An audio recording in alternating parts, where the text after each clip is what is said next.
esa afirmación. Y el contraejemplo podría aparecer, aunque hayamos tenido hasta la fecha millones y millones de ejemplos favorables. Vale, parece que la grabación comenzó finalmente.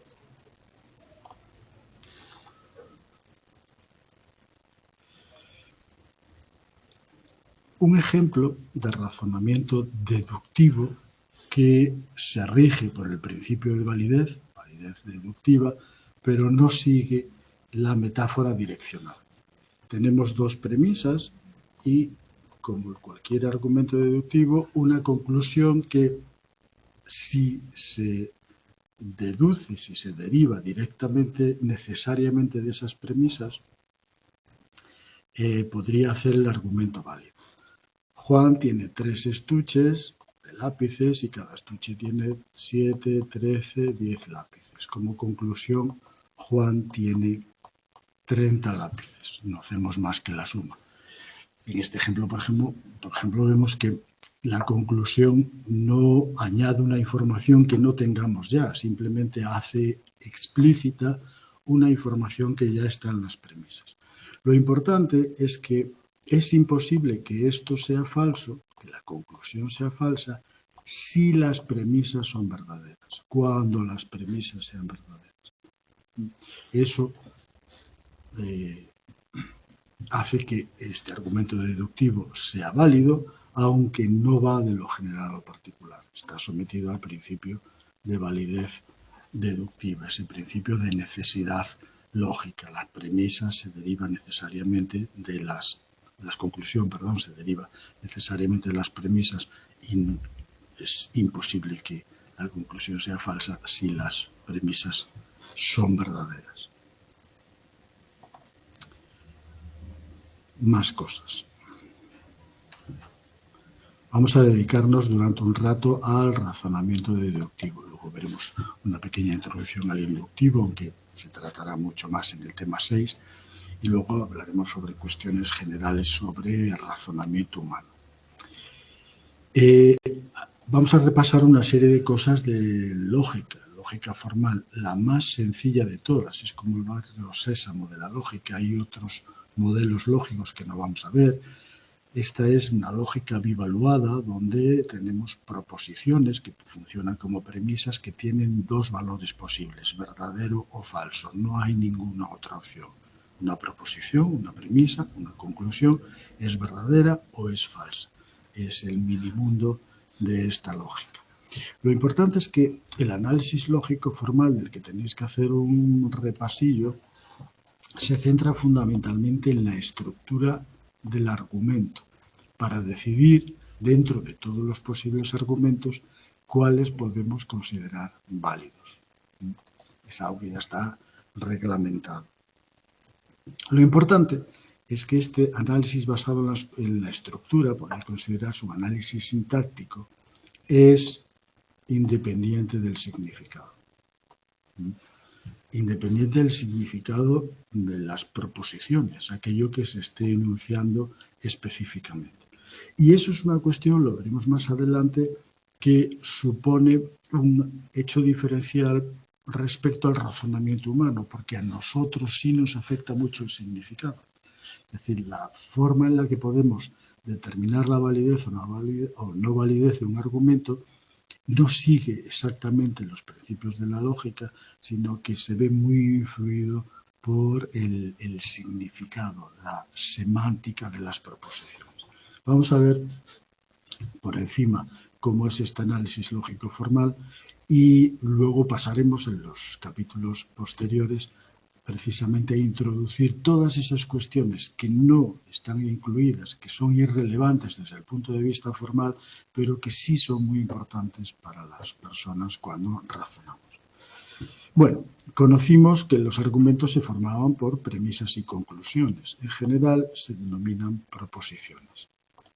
Proposiciones que pueden ser simples, es decir, no tienen elementos internos, son elementos atómicos, si lo queremos ver así, que están asociadas a un valor de verdad. Es la estructura más simple que puede ser verdadera o falsa. Pero también pueden ser compuestas. En este caso, una proposición compuesta está formada por proposiciones simples, dos o más, que están vinculadas por un operador, por un conector. Lo que nos importa es desligarnos, o lo que importa al modelo formal, desligarnos del significado de la proposición. Por lo tanto, se tratan de la forma más abstracta posible. De manera que veremos proposiciones que se denotan con letras minúsculas, P, Q, R, S, T, y también veremos que para formar proposiciones compuestas se utilizan relaciones, operadores lógicos, también denominados términos de enlace. Y aunque hay más que los que el manual nos introduce, bueno, pues nos vamos a dedicar a los del manual que ya nos llega un poquito. Eso hace que aún sea un poquito más simple el modelo lógico que tenéis que repasar. No es el objeto de estudio de la asignatura, solo está creando el marco inicial, el marco de referencia, porque lo que nos interesa es todo lo que viene después. Pero bueno, hay que pasar por aquí y probablemente esto pueda dar a algunas personas alguna lata y vamos a repasarlo. Los operadores, bueno, quedamos que las proposiciones simples P y Q son muy típicas, están sujetas a dos valores posibles, verdadero y falso. Sí. Normalmente suelen ser afirmaciones, no suele ser una proposición ¿qué hora es? Una pregunta, porque no está sujeta a un valor de verdad. Y ya digo, en este modelo solo hay dos posibles valores de verdad, verdadero y falso, que podemos denotar con VF o con 0 y 1 o cualquier sistema gráfico que tenga solo dos valores, un sistema donde se establezca una dicotomía. Los operadores conectan las proposiciones simples y también proposiciones compuestas para generar proposiciones compuestas a su vez, o sea, de mayor nivel. Por lo tanto, una proposición realmente puede ser la composición de un número relativamente grande de proposiciones. Y sigue siendo una proposición, es decir, tiene que seguir estando sujeta a un valor de verdad. Es decir, tenemos que poder deducir, calcular cuál es el valor de verdad de una proposición por muy compleja que sea. Y para eso necesitamos entender no solo los operadores, sino cuál es el valor de verdad de una proposición cuando se utiliza cada uno de estos operadores. Bueno, tenemos una lista muy simple, 5 operadores. Y de ellos nos importa, obviamente, la simbología, el significado, qué tipo es. Hay dos tipos, operadores unarios que operan sobre una única proposición o operadores binarios que operan o conectan dos proposiciones. En aritmética pasa lo mismo. Tenemos el operador resta, que en modo binario necesita dos operandos, uno a la izquierda y otro a la derecha, pero también tenemos el modo unario, que necesita solo un operando que normalmente se pone a la derecha, -1. Y aquí está jugando un papel binario y necesita operando a la izquierda y operando a la derecha, y aquí juega un papel unario y tiene un único operador que solemos colocar a su derecha.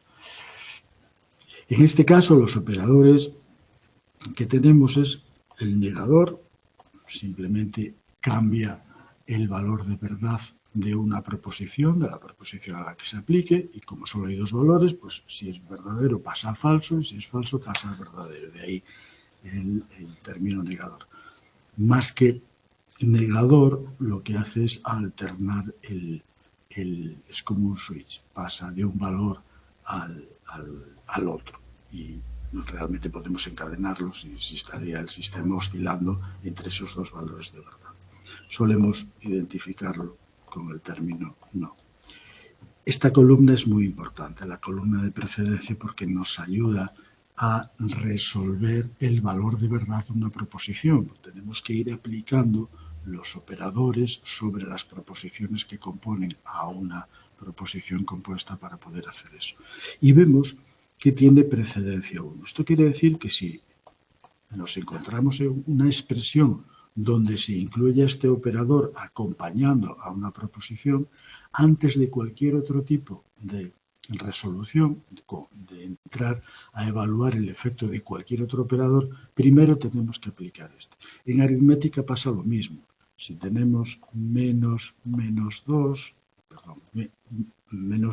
menos 2, entendemos que este es operador binario y que su operando de la izquierda es menos 1, el PAC, que este signo tiene que evaluarse primero y después el operador en su versión binaria tiene que evaluarse después. Eso es la precedencia. ¿Qué evaluamos primero dentro de una expresión? ¿Qué operadores evaluamos primero? Por lo tanto, el operador es el que ha de evaluarse primero, si es que aparece. Luego tenemos dos muy conocidos, conjunción y disyunción, I y O. La disyunción, el O, en este caso es inclusiva. Si hay otro que nos incluye en la lista, que es el operador, el OR exclusivo, el O exclusivo. El O inclusivo implica A o B o las dos cosas al mismo tiempo. ¿Sí? Puedes comprar este producto o este producto, pero si quieres puedes comprar los dos. El caso exclusivo y lo exclusivo que no se ve aquí es o uno u otro. No puedes optar por los dos. Pero bueno, ya no nos afecta mucho. Vemos que el nivel de precedencia es 2. Tendría que aplicarse la evaluación del efecto de este operador, el resultado de su operación, por decirlo así, después de evaluar un posible negador si es que existe en la expresión. Pero además vemos que entre ellos comparten precedencia. Esto significa que entre estos dos operadores no hay un orden y para eso se utiliza el análisis por defecto, la evaluación de una expresión de izquierda a derecha. Por lo tanto, si encontrásemos un I y un O y no tuviésemos operadores precedentes que evaluar, tendríamos que empezar por el que está más a la izquierda e ir continuando hacia la derecha de la expresión aplicando los operadores. Es algo semejante a lo que encontramos en la suma y en la resta. ¿Sí? Si tenemos 3 más 5 menos 2, operamos más y menos, tiene la misma precedencia, operamos hacia la izquierda. 3 le sumamos 5 y a lo que nos haya dado le restamos 2. En este caso podemos hacerlo también en otro orden que nos daría lo mismo, pero la precedencia está ahí y el orden de análisis por defecto también es el mismo. Luego nos quedan estos otros dos operadores que suelen ser un poco conflictivos, la implicación y la equivalencia. La implicación es el primero, la flechita hacia la derecha, y la doble implicación, la doble flechita, es la equivalencia. El primero es el sí asociado al sí condicional, es sí entonces, si P entonces Q, por ejemplo. Que podría leerse, si P es verdadero, entonces Q es verdadero. Y la flecha indica un poco la intencionalidad de esa relación. Si P es verdadero, entonces Q ha de ser verdadero. Pero fuera de esa condición, nada se dice. ¿Sí? Q, por ejemplo, podría ser verdadero en otro tipo de circunstancias independientemente de P. Lo veremos más adelante. En cambio, la doble implicación se denomina también equivalencia material. Quiere decir que los operandos que están vinculados han de valer lo mismo. ¿Sí? En este caso, esta afirmación implica o significa P vale lo mismo que Q. Esta proposición tendría valor de verdad V, sería verdadero siempre que P y Q valgan lo mismo, ya sean los dos verdaderos o los dos falsos. Pero la proposición como tal resultaría ser falsa cuando no se cumpla esa equivalencia, cuando P sea verdadero y Q falso o viceversa, es decir, cuando no valgan lo mismo. Vemos además que tienen que aplicarse dentro del conjunto de operadores que conocemos aplicarse en último lugar. Tienen el nivel de precedencia 3. Y entre ellos tienen la misma, o sea que habría que aplicar, suponiendo que nos encontremos con dos operadores simultáneamente en la misma expresión, tendríamos que ir de izquierda a derecha, como pasaba con I y O. Esta es una proposición compuesta, ¿sí? También se llama fórmula lógica. Y tenemos 4 proposiciones simples que están vinculadas por esos operadores. El primero que ha de analizarse es el negador y lo encontramos aquí con el único operando P. Esto es una proposición. El PAC es una proposición compuesta. Es el resultado de aplicarle el operador negador a una proposición simple que denotamos con P. Por lo tanto, si nos preguntamos este O, ¿qué operandos tiene? A la izquierda tiene no P, toda la proposición. No es el operando P nada más. El negador se aplica primero y a partir de ahí el operando izquierdo de este O, que está aquí, es no P.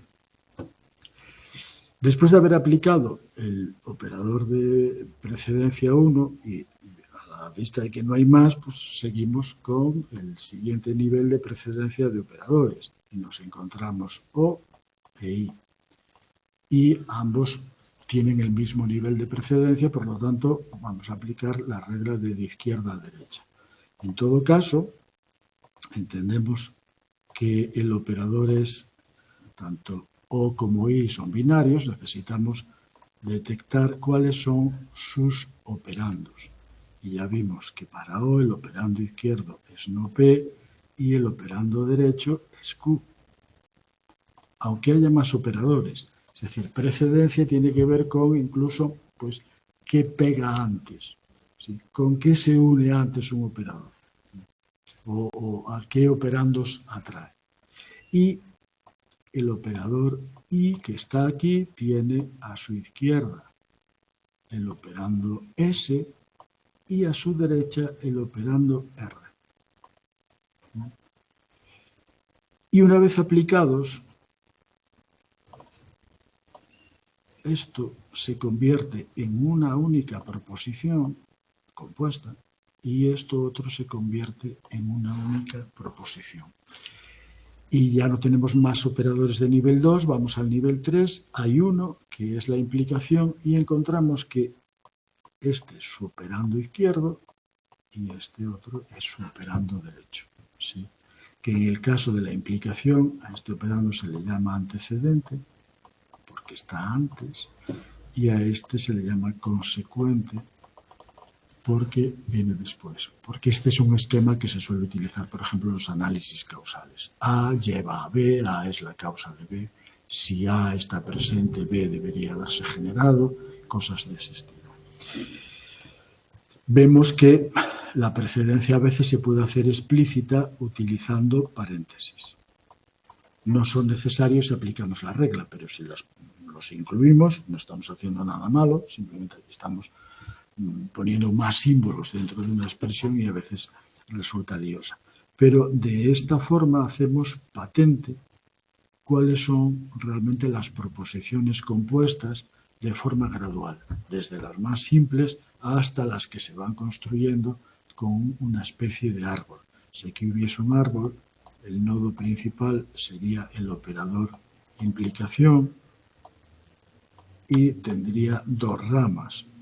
En la rama de la izquierda estaría el antecedente, el operador izquierdo, sería no P o Q, pero además podríamos representarlo como el efecto de aplicarle no a P y eso asociarlo con un O. Y aquí tendríamos el operador I que tiene antecedente o operando izquierdo R y operando derecho S. Al hacerlo como un árbol, Tenemos en el nivel más bajo las proposiciones simples, luego los operadores unarios, luego los operadores binarios, pero teniendo en cuenta la precedencia. No vais a hacer análisis en árboles, hay que nos olvidamos. Los paréntesis son muy útiles también cuando queremos alterar la precedencia estándar. En esa misma expresión nos interesa que el negador no opere sobre P, sino que opere sobre toda esta proposición compuesta. Pues para eso introducimos un paréntesis. Un paréntesis inicial que bloquea toda la expresión. Y en este caso aplicamos los mismos principios que podemos aplicar en el análisis aritmético, el cálculo, etcétera, etcétera, que nos invitan a resolver una expresión que tiene paréntesis, yendo a los paréntesis más internos, resolverlos y luego pues, ir saliendo hacia los paréntesis más externos para al final darle un resultado. En este caso el resultado sería decidir si esta expresión es verdadera o es falsa, darle un resultado a toda la expresión. Bueno, vimos que estas expresiones formales, abstractas, se denominan, estaba usando yo el término fórmulas lógicas, pueden ser potencialmente muy complejas, pero no es más que la combinación de esos operadores con proposiciones más simples y normalmente se incluyen dentro de un argumento en el papel de premisas o en el papel de conclusión. Para resolver los argumentos se utilizan reglas de inferencia deductiva.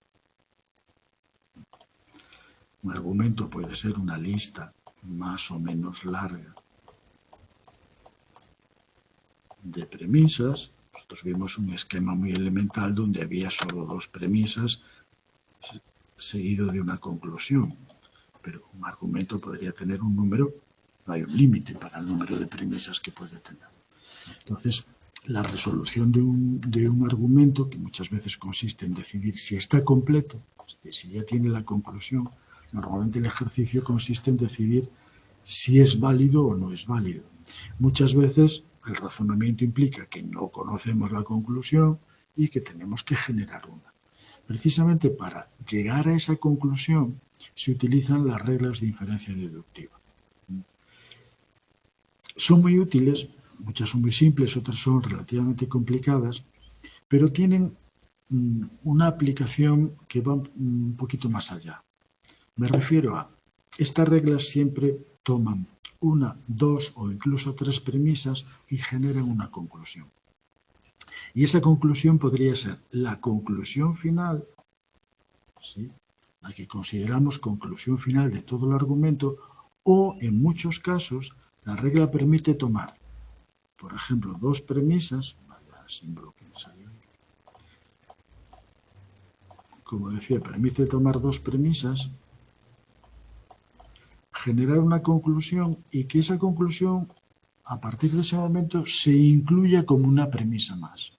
Y esa premisa más podría facilitar o hacer más simple el uso de otras reglas para llegar eventualmente a una conclusión final. Por lo tanto, normalmente el razonamiento con este tipo de argumentos no necesariamente implica generar en la primera acción que se hace una conclusión para todo el argumento, sino que muchas veces consiste en tomar premisas, con esas premisas generar una conclusión parcial, es decir, solo para ese conjunto, que se va a incluir dentro de las premisas de todo el argumento y se va a utilizar lo que era una conclusión parcial como una premisa más a la que se le pueden seguir aplicando reglas. Y esto puede repetirse las veces que sean necesarias hasta que llegue un momento que entendemos que acabamos de generar lo que podría ser la conclusión tentativa de todo el argumento. Vale, entonces, aunque las reglas se expresan de una forma muy simple y con muy pocas premisas, es porque a veces pueden usarse para generar nuevas premisas, más que una conclusión final del argumento. Son muy simples. Por ejemplo, la primera, ya para utilizar el término que estoy usando. Simplificación. Plantea que si tenemos una premisa que afirma P y Q, siempre que está una proposición forma parte del conjunto de premisas, la consideramos verdadera. ¿Sí? Entonces, entendemos que esta premisa está afirmando que P y Q es verdadero. La proposición, es decir, toda esta proposición tiene valor verdadero. ¿Qué conclusión podemos sacar? Algo que permite utilizar proposiciones más simples. Y al fin y al cabo, si funciona como una premisa, sería una premisa más simple.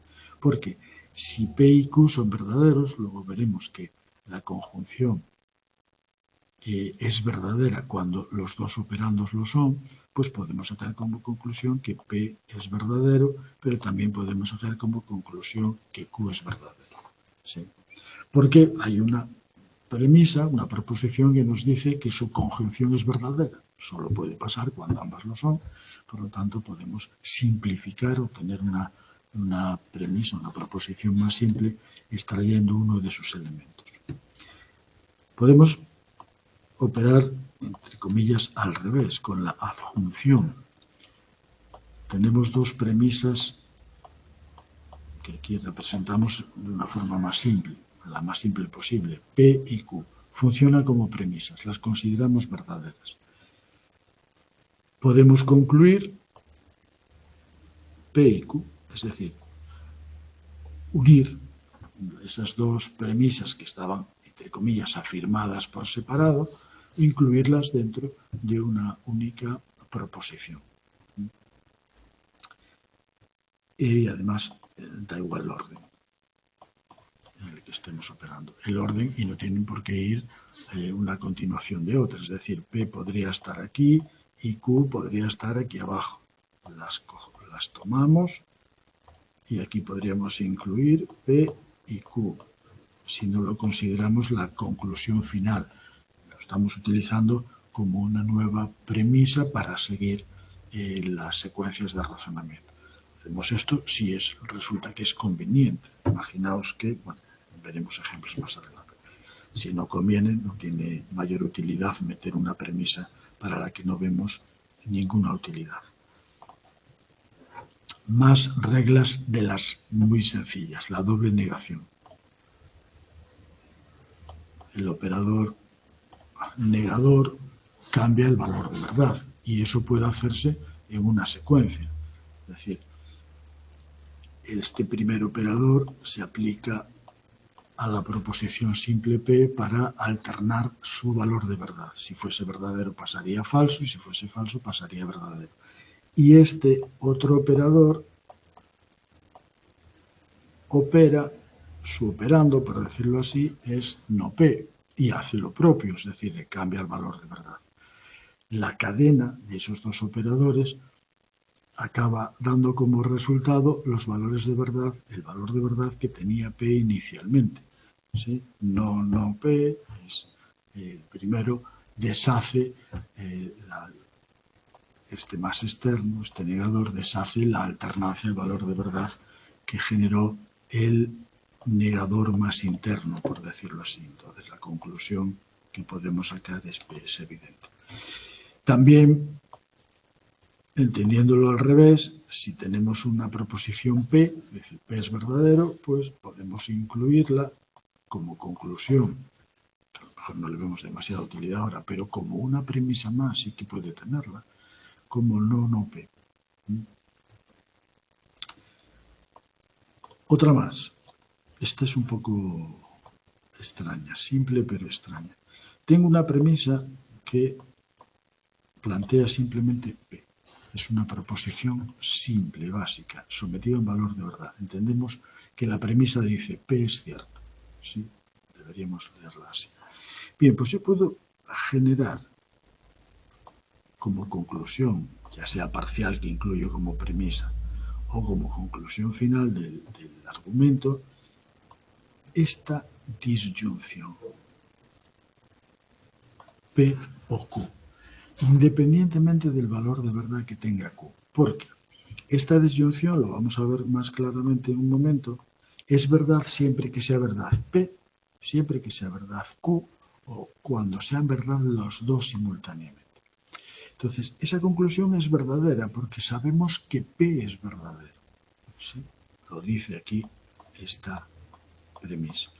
Por lo tanto, es una forma muy útil de añadir estratégicamente, es decir, cuando tenemos más premisas y nos convendría tener una disyunción de este estilo, pues podemos añadirla porque sabemos que como premisa es verdadera, dado que hay otra que afirma que P es verdadero. De hecho, a veces se utiliza un análisis en cortocircuito, de manera que cuando estamos evaluando una expresión de este tipo con una disyunción y ya sabemos que P es verdadero, no necesitamos ya preguntarnos cuál es el valor de verdad de Q, porque con saber que la primera, que el operando de la izquierda es verdadero, ya sabemos que el resultado final del operador va a ser verdadero, porque con que lo sea uno de ellos ya está. Y esta estrategia es útil, ya digo, habría que ver ejercicios que no va a ser el caso, donde vemos la utilidad de por qué puede tener sentido meter una premisa que no estaba inicialmente en el conjunto de premisas, o una proposición, perdón, que no estaba en el conjunto inicial, como es Q en este caso, porque quizá de esa forma podemos operar de otra manera y resolverlo y simplificarlo de otra forma. Entonces parece mucho cuando estamos simplificando ecuaciones. A veces se introduce un término para sumar o restar a los dos lados de una ecuación porque eso nos la va a simplificar. Propiedad conmutativa, exactamente igual que en aritmética.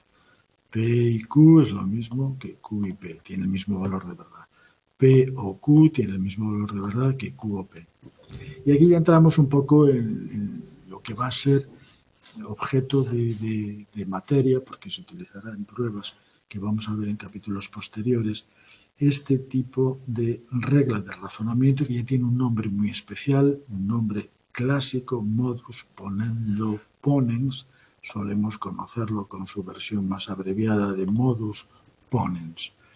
Y es aplicable a un argumento en el que tenemos una proposición condicional, está usándose la implicación material, si P entonces Q, y además en el conjunto de premisas hay otra que afirma el operando izquierdo, lo que llamábamos antes el antecedente. ¿Sí? Bien, directamente cabe concluir el consecuente, el operando de la derecha. Esta premisa dice, si P es cierto, entonces Q ha de ser cierto. Y esta segunda premisa nos dice, P es cierto, bueno, pues aplicamos con esta información, P es cierto, esta nos dice, si P es cierto, entonces Q, pues Q es lo que se va como conclusión parcial, es decir, pasaría al conjunto de premisas o como la conclusión final del argumento si no hay más que evaluar. Es una aplicación directa y lineal del condicional, de la implicación. Si P entonces Q, y además yo sé que P es verdad, entonces ha de ser verdad el consecuente. Asociado a esto, muy parecido, se llama modus tollendo tollens, conocido por la versión abreviada modus tollens. También utilizamos dos premisas y una de ellas vuelve a ser el condicional, la implicación material. Si P, entonces Q. Si P es cierto, si P es verdadero, Q ha de ser verdadero. Y nos encontramos otra premisa. Estas podrían ser dos de muchas o las únicas que tenemos, depende de la situación. Pero la segunda premisa plantea no Q. Es cierto que no Q. Sí. ¿Qué simplificado sería Q es falso? Que no Q funcione como premisa, se leería es cierta o es verdadera esta premisa. Y ahora la premisa dice no Q. Para que no Q sea verdadero, Q ha de ser falso, porque no Q implica o es el resultado de alternar el valor de verdad de Q. Vemos además que la segunda premisa es el consecuente del condicional. Y la regla de razonamiento dice, de esto tenemos que extraer una conclusión, que puede ser parcial o final, que es la negación del antecedente. Si P es verdadero, Q ha de ser verdadero. Vaya, sé que Q es falso.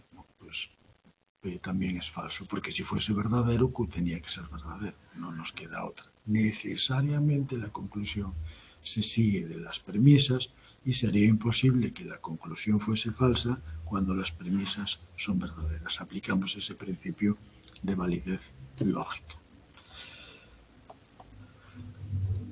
Otra con un nombre de rancio abolengo, modus tollendo ponens, no hay la versión reducida habitual para esto, nos vamos a quedar con modus ponens y modus tollens de cara al futuro, pero también es quizá más simple y más fácil de comprender.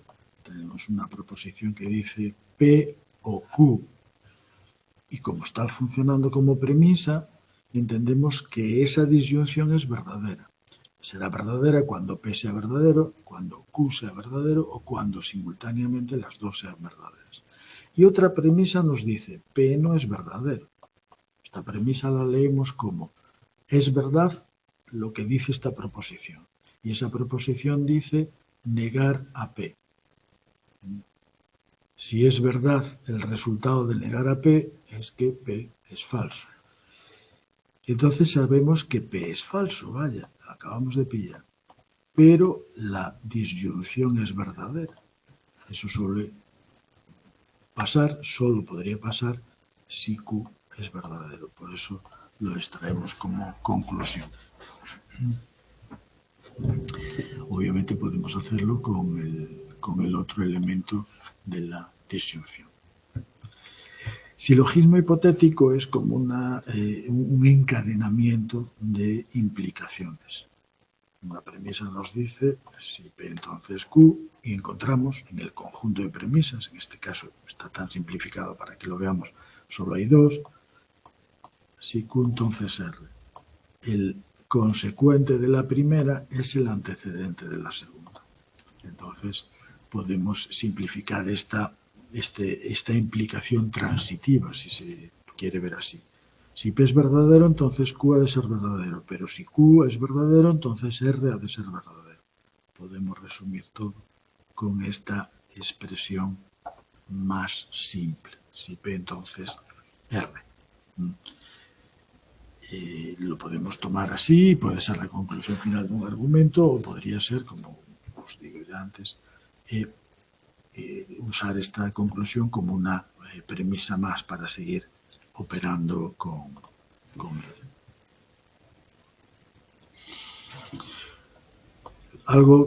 Cosas un poquito más complicadas, pero no demasiado. Tenemos tres premisas en este caso. Silogismo disyuntivo implica lo siguiente. Una de las premisas representa la disyunción de las proposiciones P y Q. Pero luego nos encontramos otras dos premisas que tienen algo muy particular, y es que el antecedente de ambas son precisamente los operandos de la disyunción que detectamos en primer lugar. Por lo tanto, podemos aplicar para operando izquierdo y operando derecho un poco la consecuencia de las implicaciones. Un poco no, exactamente eso. El asunto es que esta premisa, funcionando como premisa, nos indica, es cierto lo que dice esta premisa. Y esa premisa dice, o P o Q será verdadera, es decir, como premisa asumimos que es verdadera, por lo tanto, P tiene que ser verdadero, o Q es verdadero, o las dos cosas son verdaderas. Si P fuese verdadero, entonces R. Y si Q fuese el verdadero, entonces S. Y todo acabaría siendo equivalente a R o S. O P o Q o las dos son verdaderas, por lo tanto, R, S o las dos son verdaderas. como veis, tenemos siempre una versión alternativa, pero que al fin y al cabo en este caso no es más que aplicar la regla conmutativa o la propiedad conmutativa, como queramos ver. Y en esta otra regla vemos un poco qué significa la doble implicación, la equivalencia material. ¿Sí? Si tenemos esta única premisa, podemos extraer como conclusión, si nos es útil un desarrollo argumental, intentando resolver un argumento, podemos incluir solo uno de los, entre comillas, uno de los lados de la doble implicación. Si solo si P, entonces Q, es decir, es una equivalencia, P vale lo mismo que Q, implica realmente esto que está aquí. Simultáneamente, P entonces Q y además Q entonces P. Esto es precisamente lo que significa aplicar este operador. Y, por lo tanto, podemos concluir cualquiera de los, entre comillas, sentidos de esa doble implicación. Si es verdad el caso superior, ha de serlo también la conclusión. Y al revés, si partimos de haber encontrado dentro de nuestro argumento dos proposiciones, dos premisas que incluyen el condicional, cumpliéndose esta bilateralidad, por decirlo así, pues podemos resumirlo en una única proposición que utilice ese segundo operador condicional, que es el de equivalencia, que resume, incluye a los dos primeros. Dentro hay también una última regla, y es que dentro de un argumento podemos incluir en cualquier momento una premisa. Si nos sirve para simplificar el argumento, para facilitar la aplicación de otras reglas, de la lista de reglas, podemos usarlo perfectamente. Estas reglas formales, en última instancia, en muchos modelos de razonamiento humano se presupone que son reglas innatas, por lo menos alguna de ellas. Veremos modelos posteriores donde se asume que es posible que alguna de estas reglas forme parte de los recursos innatos para resolver este tipo de situaciones y que otras de estas reglas pueden simularse combinando algunos recursos además de las reglas innatas. Lo veremos más adelante. Por lo tanto, hay una relación muy directa entre estas reglas y lo que se presupone sobre la racionalidad humana. Se entiende de una forma clara. Las personas que desarrollaron estas reglas, que las fueron sistematizando, etcétera, etcétera, siempre asumieron que estaban de alguna manera destilando la capacidad de razonamiento humano. Están vinculadas desde el origen al propio razonamiento que se considera exclusivo y característico de los humanos. Nos definimos como animales, pero animales racionales, más racionales que animales. Aunque a lo largo de la asignatura le vamos a quitar un poquito de razón a esa afirmación. ¿Cómo podemos demostrar la validez de un argumento? Vimos que podemos utilizar reglas para ir haciendo argumentos cada vez más simples hasta alcanzar una conclusión. ¿Sí? El método más habitual es el de las tablas de verdad. En forma genérica, se utiliza el término tabla de verdad o tablas de verdad, pues son las tablas básicas de verdad. También se denomina modelo semántico y muy acertadamente teoría de los modelos. No se usa casi nunca este término, pero es verdad que sí es una forma de determinarlo. ¿Cómo se utiliza eso? Nos permite, entre otras cosas, encontrar cuando un argumento no es válido. Suele llamarse a los argumentos no válidos falacias. Es decir, parecen válidos, ¿sí? Podrían pasar como válidos, pero realmente son una falacia. Temporalmente podemos, quizá por falta de información, podríamos considerarlos válidos, pero si los analizamos en profundidad, deberíamos encontrar dónde está la falacia, dónde está ese pequeño detalle que lo convierte en no válido. Una tabla de verdad tiene la forma, de hecho esto es una tabla de verdad, tiene una forma característica, suele tener dos partes. Con la tabla de verdad solemos buscar el valor de verdad de una fórmula lógica. Aquí tenemos 1, 2, 3, 4, 5 y 6 fórmulas lógicas muy sencillas, pero es necesario de alguna forma entender, con esta tabla de verdad vamos a ver qué significa el operador, qué efecto tiene sobre el valor de verdad de la proposición resultante el operador.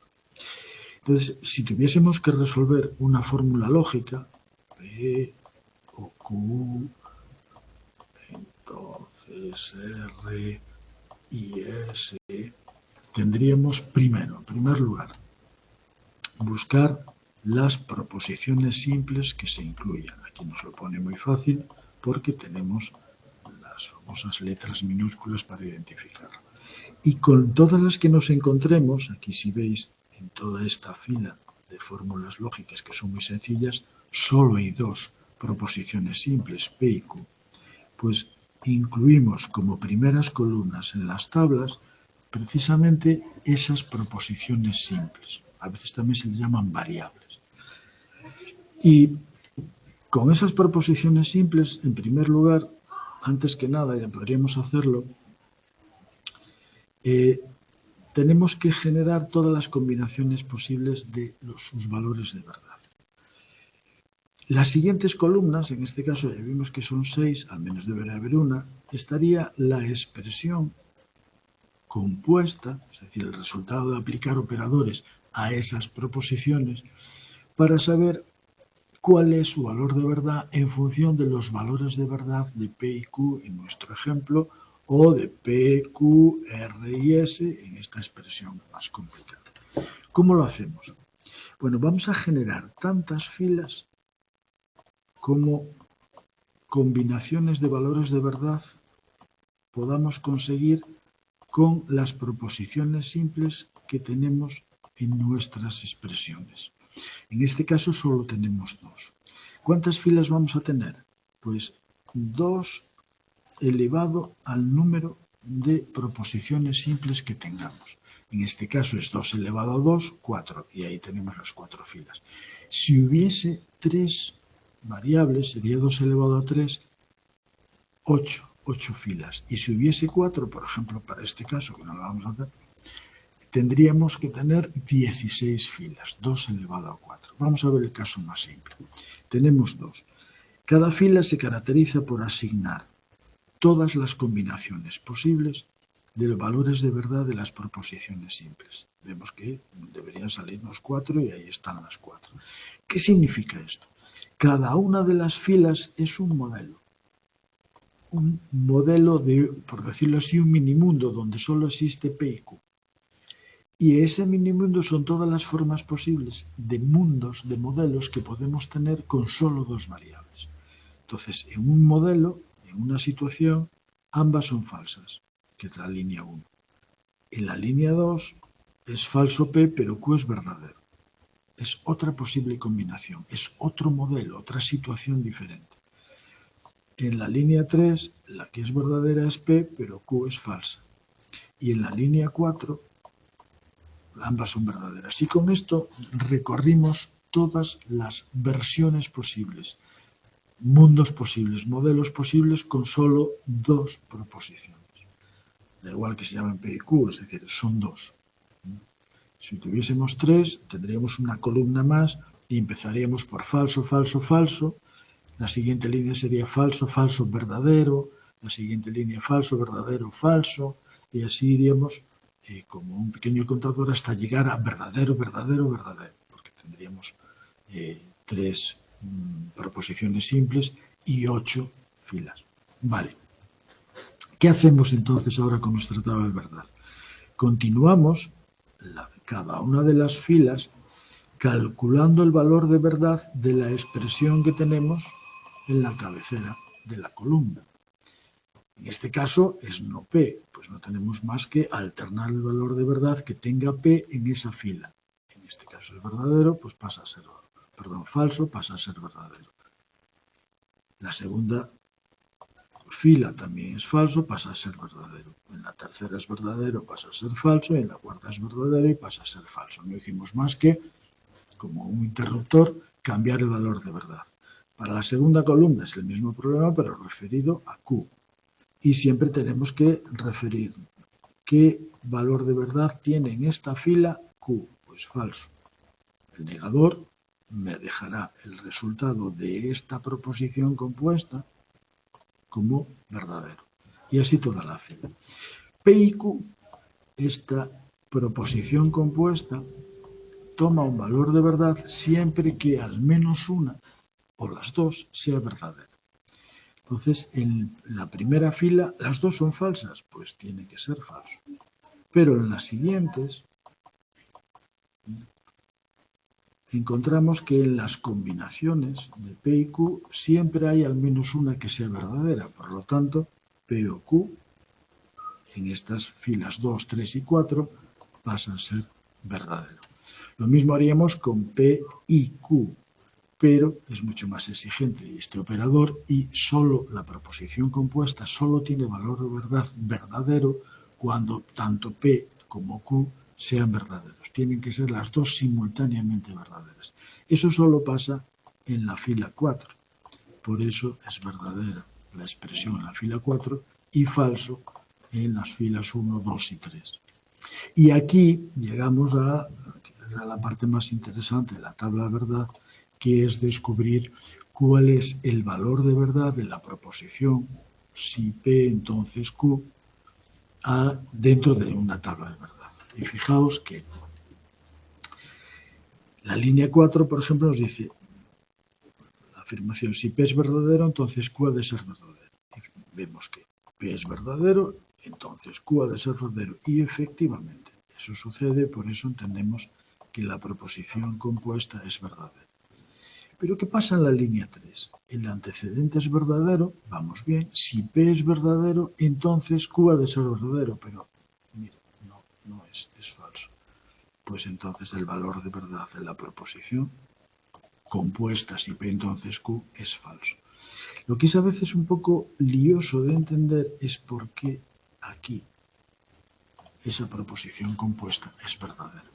Y la idea es que para demostrar que si P entonces Q, para demostrar que es falso, solo lo podemos demostrar en el contexto de que el antecedente sea verdadero. Porque dice, si P es verdadero, entonces Q ha de ser verdadero. ¿Qué pasa cuando el antecedente es falso? No podemos demostrar la falsedad de esa proposición, porque solo se puede demostrar si P es verdadero, y ya lo demostramos en la línea 3. En cambio, en la línea 1 y 2 el antecedente es falso. La proposición si P entonces Q no se puede falsar, la consideramos verdadera. Sigue siendo verdadera, solo podríamos verificar la falsedad cuando el antecedente es verdadero. Solo tendríamos la oportunidad, porque vemos que la línea 4 se cumple. Vale, por lo tanto, esta proposición solo es falsa cuando el antecedente es verdadero y el consecuente es falso. Y en cualquier otro caso es verdadero, como podéis ver en la tabla de verdad. La última, y con esto lo dejamos, la equivalencia, vemos que la proposición compuesta solo es verdadera en dos situaciones, que justifica que se use el término equivalencia. Es cuando P y Q valen lo mismo. La línea 1, ambas son falsas, entonces la proposición compuesta es verdadera, y la línea 4, ambas son verdaderas, y la proposición compuesta es verdadera. En cambio, cuando sus valores difieren, porque una es verdadera, otra es falsa, o viceversa, la equivalencia se vuelve falsa, es decir, no vale lo mismo. No dice nada más que eso, no tiene mayor complicación.